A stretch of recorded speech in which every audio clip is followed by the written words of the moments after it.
The harmattan wind was already brushing against the windows of Chuka's modest home in Enugu. It was just a week to Christmas, and the children had already begun counting down. Laughter echoed through the corridors as 10-year-old Ibuka chased his little sister around with a plastic bowl on his head, pretending to be a warrior. Their mother, Adiz, stood at the kitchen sink washing rice, but her mind was far away. She glanced through the window and saw the family's Toyota Sienna parked outside, its silver body gleaming under the fading sun. She bit her lip. This trip didn't feel right. For 9 years, they had traveled to Nsaka every December without incident. But this time, something felt off. Something heavy. Chuka, she called as her husband walked into the house, briefcase in hand, face tired but cheerful. Please, let's fast tomorrow. And pray. Just one day. I don't feel peace about this journey. Chuka chuckled. Again with this prayer thing, Adiz. We've done this trip for almost a decade. What's different now? Everything, she whispered. But he didn't hear. He was already whistling as he entered the bedroom. What Adiz didn't know was that, just an hour before, something had happened. Chuka had taken his usual route home that evening, driving through a quiet back road to avoid the city traffic. As he slowed down near a bend, he saw an old man standing by the roadside, holding a walking stick carved from what looked like ebony wood. The man was barefoot, his wrapper torn at the edge, yet his eyes were bright and alert. The old man raised his hand. Chuka, feeling oddly drawn, stopped. Good evening, sir, Chuka greeted. Evening, my son, the man said in a raspy voice. I beg, give me small lift. I no fit walk again.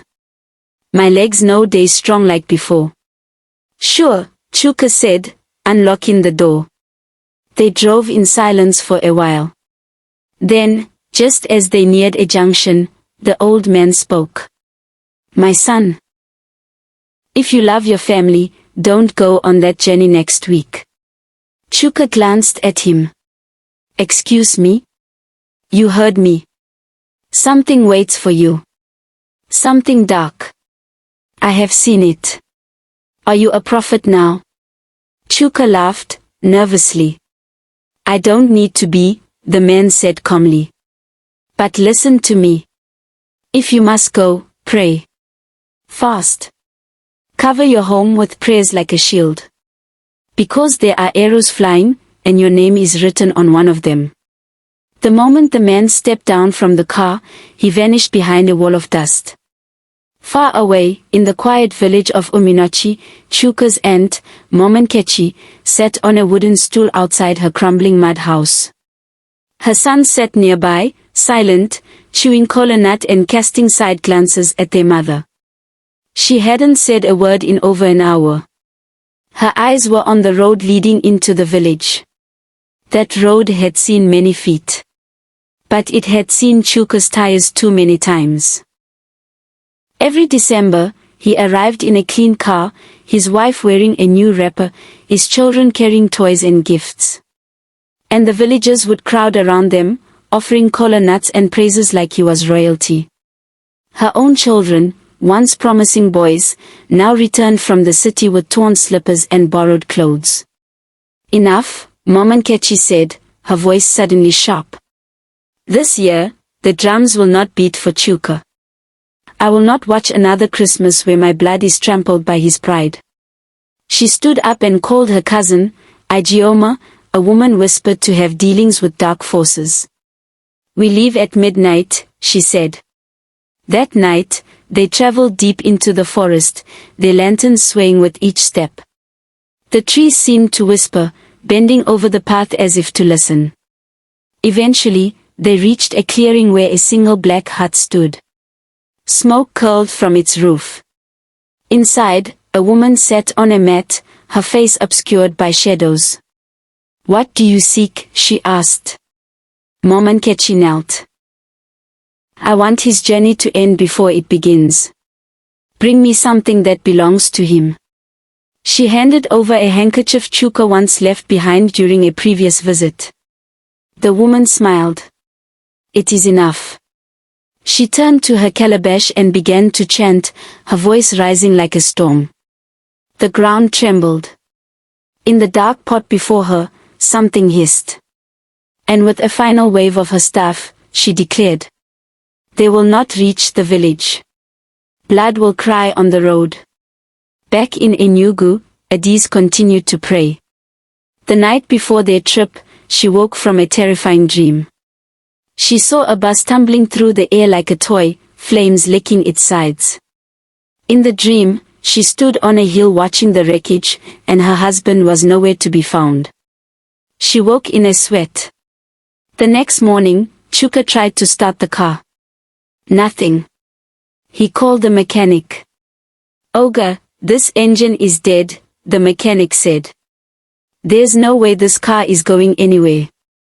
Adise stood behind him, her eyes filled with unshed tears. "We should stay back," she said. "No," Chuka snapped.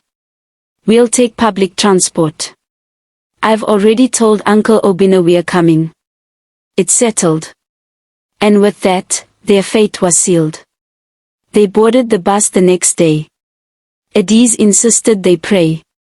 Chuka, embarrassed, told her to keep it down. But Adise didn't care. She held her children's hands and prayed aloud. "Lord, wrap this bus in fire. May no plan of the enemy succeed. May every arrow return to sender." The journey began. All was well for the first 2 hours. Then, just as they were descending a hilly stretch, the driver's voice rang out. "The brakes. They've failed." Panic erupted.